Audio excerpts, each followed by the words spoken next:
Every single month, the average Australian household is quietly bleeding $400 or more, not to rent, not to groceries, not even to the mortgage, to stuff they barely notice, subscriptions they forgot about, bills they never question, habits that feel cheap until you actually add them up. $400 a month is $4,800 a year. That is a short overseas holiday. That is 6 months of groceries. That is money that could be sitting in a high-interest savings account, earning you more while you sleep. And the worst part? Most people will not find it because they are not looking in the right places. My name is Rafiki, and this is Aussie Money, the channel where we talk about real money moves for real Australians. No jargon, no fluff, just practical strategies you can actually use. Today we are finding that $400, and we are starting right now. Let us be completely honest about where Australia is sitting at the moment. The cost of living has hit a level that feels almost personal. Energy bills went up, groceries went up, insurance went up, rent went up, and wages, well, wages did their best to keep up, which for most people means they did not quite make it. The result is a quiet kind of financial squeeze that does not always feel dramatic. It does not feel like a crisis. It just feels like the month ends and there is less left over than there used to be. And somehow, saving feels harder than ever, even though income has not dramatically changed. This is not bad luck. It is a structural problem, and it has a structural fix. The issue is not just that things cost more. It is that most Australians are paying more than they need to across multiple categories simultaneously. And because each individual overpayment is small, nobody notices. Until they do the maths. We are going to do the maths today. Here's the core idea. There are 5 specific spending categories where most Australian households overpay by a predictable, recoverable amount every single month. Not big dramatic purchases. Just everyday costs that have quietly crept up and never been renegotiated, reviewed, or reconsidered. Attack all 5 and you are looking at $400 back in your pocket monthly. Attack 3 of them and you are still ahead. The point is not perfection, it is awareness followed by 1 or 2 deliberate decisions. Let me show you exactly what I mean. Meet Sandra. Sandra is 51, lives in outer suburban Melbourne, works in healthcare administration, and considers herself reasonably careful with money. She does not eat out every night.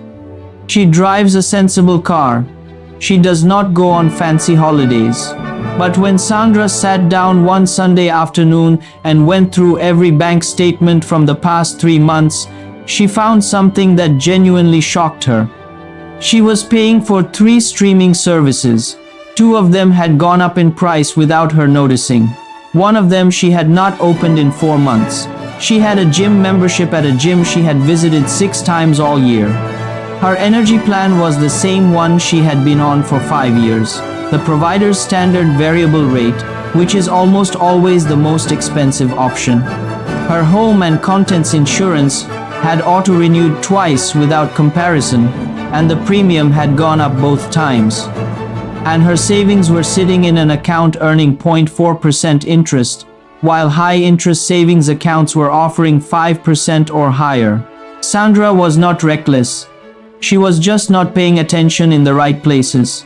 When she fixed those 5 things, not all at once, just gradually over about 6 weeks, she got back just over $430 a month. Not from earning more. Not from cutting out everything she enjoyed. Just from redirecting money she was already spending into better places. That is the opportunity sitting in most Australian households right now. Who does this apply to most? If you are renting or have a mortgage and feeling the squeeze, this is for you. If your savings account balance barely moves despite working full-time, this is definitely for you. If you cannot remember the last time you compared your energy plan, your internet, your insurance, or your phone bill, mate, this is especially for you. You do not need a financial crisis to make this worth your time. You just need $4,800 a year back. Now let us talk about the 5 ways, and alongside each one, I will tell you the mistake people most commonly make when they try to fix it. Way number 1. Audit and slash your subscriptions. The average Australian household is currently paying for 2 to 4 subscription services they use rarely or have forgotten entirely: streaming, cloud storage, app subscriptions, fitness apps, news paywalls, music services.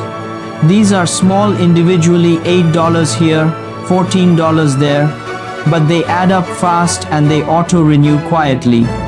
The mistake people make here is doing a mental audit. They think about what they subscribe to and convince themselves they use most of it. The fix is a bank statement audit printout or screenshot the last 2 months of transactions and physically highlight everything that recurs. You will find things your brain never registered. Action step: cancel at least one subscription today. Pick the one you have used least in the past 30 days. If you truly miss it in 2 weeks, resubscribe. If you do not, you just saved $100 or more over the next year. Way number 2.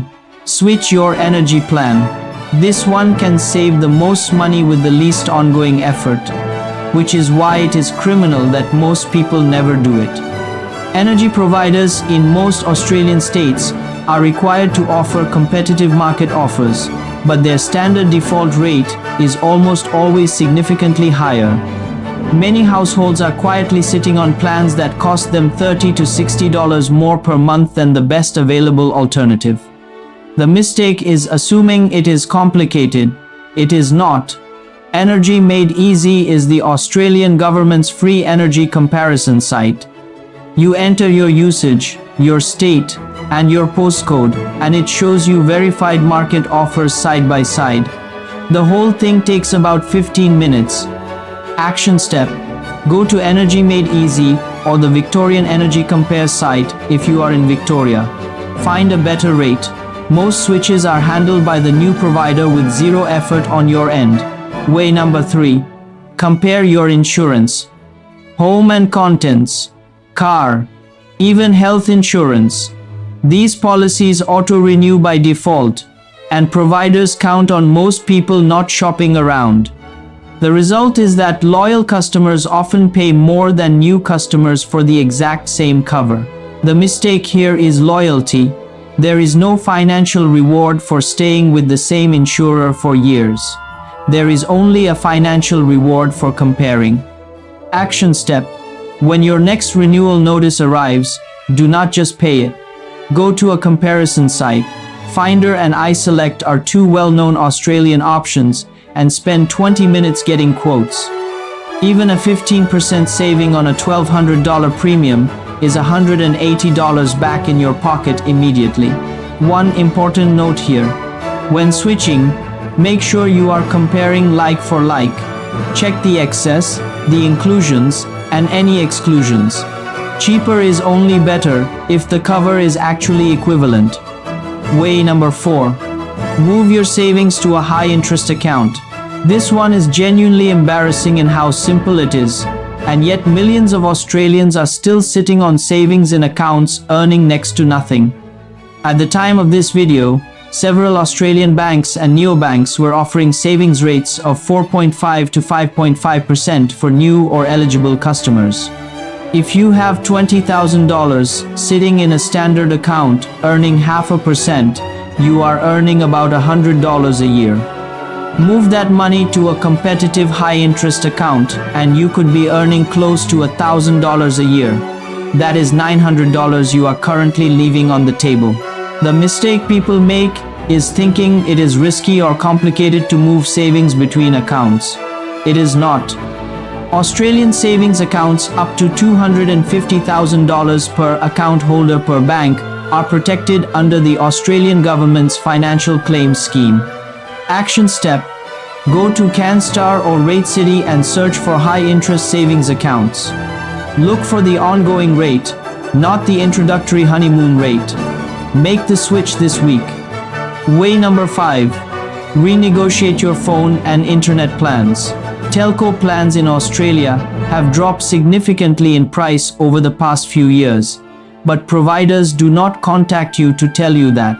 They rely on you staying on the plan you signed up for years ago, while better and cheaper options quietly appear.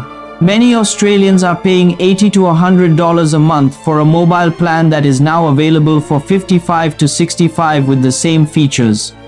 That is a $30 monthly saving for a single phone call or 10 minutes on a website.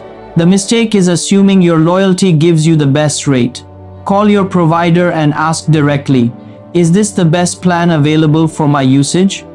Most providers will either match a competitor's rate or offer a loyalty discount just to retain you. If they will not, you know it is time to switch. Action step: check your current plan today. Google what competitors are offering for the same data allowance. Then either switch or use that competitor price as leverage in a 5-minute phone call.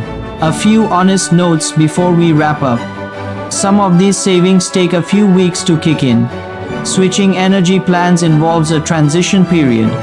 High-interest accounts may have conditions like minimum monthly deposits or limited withdrawals. And comparison sites may earn referral commissions, which means they do not always show every option, so cross-check across 2 sites where possible. Also, if your financial situation involves significant debt, a mortgage, or investment decisions, the saving strategies here are a starting point, not a complete picture. A licensed financial advisor or mortgage broker can look at your full situation and find opportunities that go well beyond what a YouTube video can cover. Everything we discuss on this channel is general educational information only. It is not personal financial advice. Your situation is unique. Please always consult a qualified financial professional before making decisions about your money, insurance, or saving strategies. Here is where we land. $400 a month does not come from one dramatic sacrifice. It comes from 5 small decisions that most people keep putting off because each one individually seems too minor to bother with. Sandra did not overhaul her life. She spent one Sunday afternoon on her bank statements and 6 weeks making a few phone calls. And she got back over $4,000 a year. That money exists in your budget right now. It is just waiting for you to go looking. Now here is my question for you, and I want a genuinely honest answer in the comments below. Out of the 5 ways we just covered, subscriptions, energy, insurance, savings rates, and telco plans, which one have you been completely ignoring for the longest time? Be specific. Was it the gym membership you forgot about 6 months ago? The savings account earning basically nothing? Drop it below. Not only does it help me know what to cover next, you might just inspire someone else watching to finally take action too. Share this video with someone you know who has been quietly struggling with the cost of living. Sometimes all it takes is knowing where to look. Catch you in the next one.